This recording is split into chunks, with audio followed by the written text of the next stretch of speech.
Hi viewers, welcome to our channel.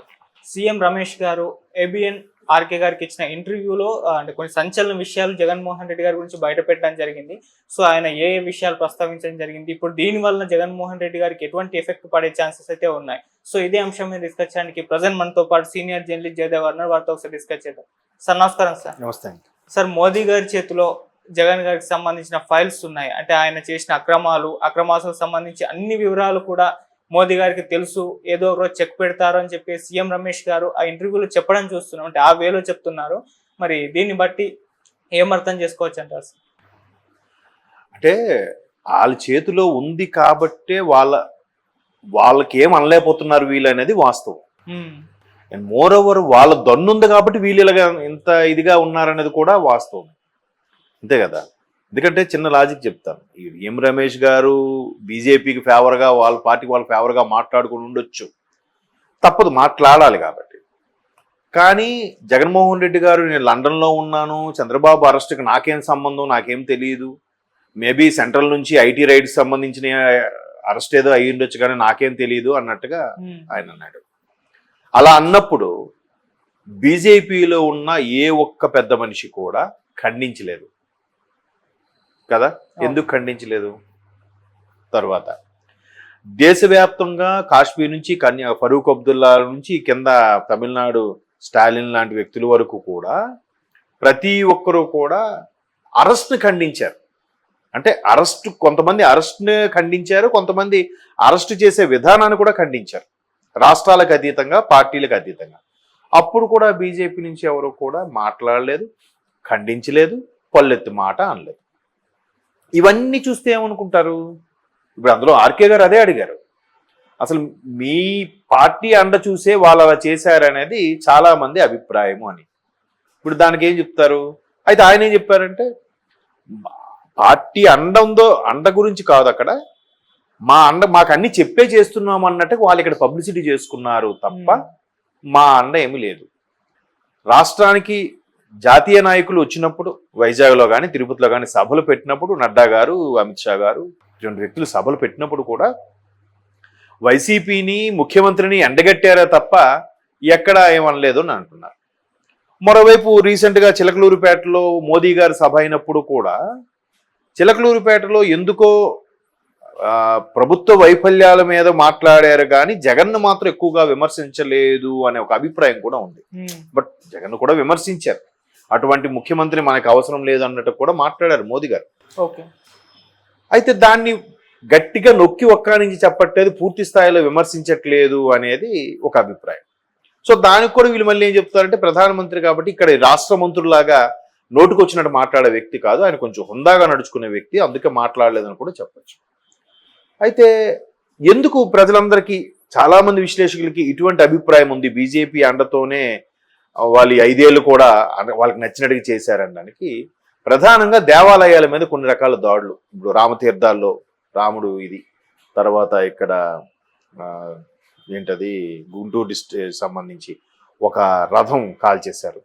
తర్వాత సామర్లకోట, పిఠాపురం లాంటి కొన్ని ఏరియాల్లో చిన్న చిన్న హిందూ దేవాలయాలు కూల్చేయడం, టీటీడీలో చర్చి పాస్టర్లు ఉద్యోగాలు చేయడం, అంటే చేస్తున్న ఉద్యోగులకి సొంతంగా చర్చిలు ఉండడం, తర్వాత ఆ క్యూ లైన్లో ఉండే వాళ్ళకి పాలు అవి ఇవ్వడానికి వసతి సరిగ్గా కల్పించకపోవడం, తర్వాత కొన్ని రకాల టికెట్లని ఎక్కువ రేటుకి అమ్ముకోవడం, వాటర్ బాటిల్స్ టీటీడీలో స్కామ్ని, ఇంకా రకరకాలు భోజనం ఏదైతే ఉందో వెంగమాంబ అన్నదాన సత్రంలో అక్కడ సరిగ్గా దాని క్వాలిటీ పడిపోయిందని అనడం, ఇంకా చాలా వచ్చినప్పుడు మతతత్వ పార్టీ అని ముద్ర వేయబడ్డ పార్టీకి, పోనీ మతతత్వ పార్టీ కాదు అనుకున్నాం, ప్రజా సంక్షేమంతో ఎట్లాగైనా హిందుత్వంతో పరిపాలిస్తున్న పార్టీకి మరి ఇవన్నీ కంటికి కనిపించడం లేదా అనేది చాలామంది అభిప్రాయం.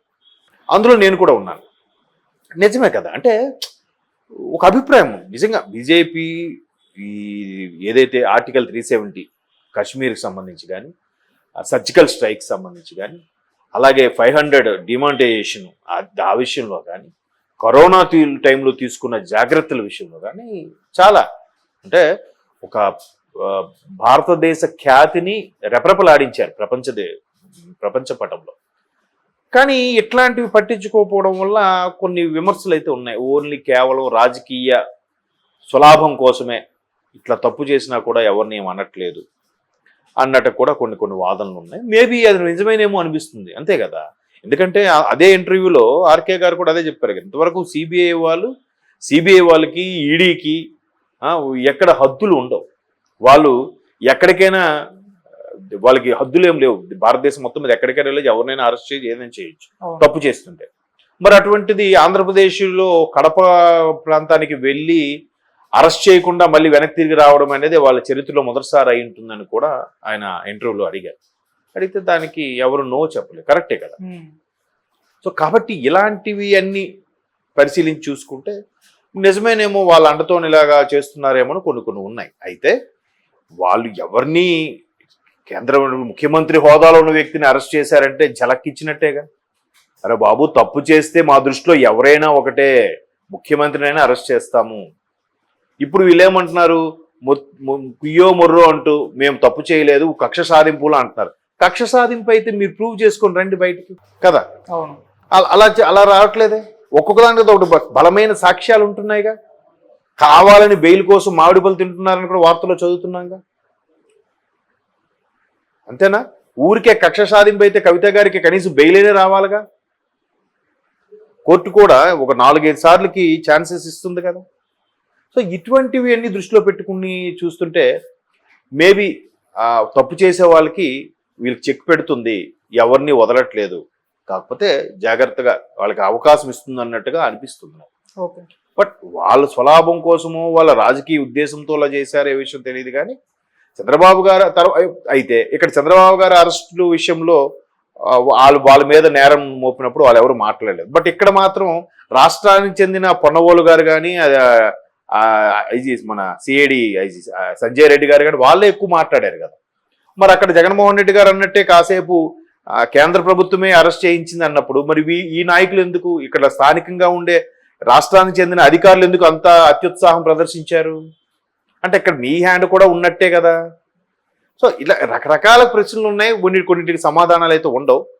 బట్ సీఎం రమేష్ గారు చెప్పిన దాని ప్రకారం మీకు ప్రతిదీ స్టడీ చేస్తున్నాం, ప్రతిదీ సరే టైం రావాలి దేనికైనా ఆయన అదే అంటున్నాడు. ప్రజలతో గెలుస్తారో గెలవడం పక్కన పెడితే ఏదైనా టైం రావాలి. ఎందుకంటే ఈయన చాలాసార్లు అమిత్ షా గారు వాళ్ళంటి వాళ్ళు కంప్లైంట్ చేశారు.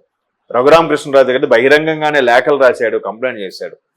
ఈవెన్ పురంధరేశ్వరి గారు కూడా సుప్రీంకోర్టుకి లేఖ రాశారు. తర్వాత ఇక్కడ హైకోర్టుకి పక్క కోర్టుకైనా రఘురామకృష్ణరాజు గారు అనుకుంటా తెలంగాణ కోర్టు కాకపోయినా పక్క చెన్నై కోర్టుకి ఇంకెక్కడికైనా మార్చిన లెటర్ రాశారు.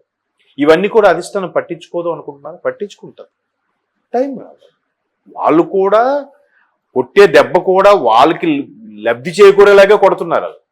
వాళ్ళు బీజేపీ వ్యూహాలని మనం అంచనా వేయడం చాలా కష్టం, చాలా చాకచక్యంగా. అదే కదా మరి ఇద్దరు ఎంపీ స్థానాలతో ప్రారంభమైన ప్రయాణం భారతీయ జనతా పార్టీ అనే ప్రయాణం. విధంగా మొదటి తర నాయకులుగా తీసుకుంటే అడ్వాణీ గారు కానీ వాజ్పేయి గారు కానీ అటువంటి నాయకులు ఉన్న తరుణం ఇప్పుడు దేశానికి ప్రత్యామ్నాయం అంటే ఇంకేం ఆప్షన్. కాంగ్రెస్ కూడా డౌటే అన్నట్టుగా మాట్లాడుతున్నారు. నిజమే, బీజేపీలో తప్పులు లేవు అనట్లేదు. ప్రతి ప్రభుత్వంలో కూడా కొన్ని మిస్టేక్స్ చేస్తారు. అందరినీ ఒక కుటుంబంలో ఉన్న నలుగురిని సాటిస్ఫై చేయడమే కష్టం తండ్రిగా. అట్లాంటిది 150 కోట్ల మందిని సాటిస్ఫై చేయాలంటే ఎవరి వల్ల కాదు. బట్ కొన్ని డెసిషన్స్ అంటే మిగతా వాళ్ళతో పోలిస్తే వాళ్ళ మీద స్కాములు కూడా ఎక్కువగా వినపడం మనకి. అంతే కదా. ఆ పైన కింద అధికారుల పైన సివిల్ సర్వెంట్స్ పైన ఎవరు? రాజకీయ ప్రతినిధి. ఎవరా రాజకీయ ప్రతినిధి? వాళ్ళు ఊరుకుంటారా? ఈగో హర్ట్ అయితే చూస్తారు అది. సో అది మేబీ సీఎం రమేష్ గారు చెప్పింది అది వాస్తవమే. ఎవరెవరు ఏంటి ఆయన మీరు ఇంటర్వ్యూ ఆశాంతం చూస్తే ఎవరి స్థాయి ఏంటి, ఎవరు ఇప్పుడు ఏ స్థాయిలో ఉన్నారని కూడా ఆయన క్లియర్గా చెప్పాడు. ఆయన ఒకప్పుడు దేనికి లేని వాళ్ళు ఇప్పుడు ఏ స్థాయిలో ఉన్నారు అన్నట్టు కూడా చూద్దాం. మరి ఏదైనా తూము నిండాలంటారు కదా, నిండితే ఏమైనా జరుగుతాయి. టైం రావాలి దానికి రమేష్ గారు కూడా అదే చెప్పారు, టైం రావాలి. ఆర్కే గారు అది కూడా అడిగారు, మీరు అంటే ముఖ్యమంత్రిగా ఉన్నారని అరెస్ట్ చేయలేదా అని. కాదండి, టైం రావాలి. ఎందుకంటే ముఖ్యమంత్రిగా ఉన్న కేజ్రీవాల్ గారిని కూడా అరెస్ట్ చేశారుగా. చూద్దాం. Okay sir, thank you so much.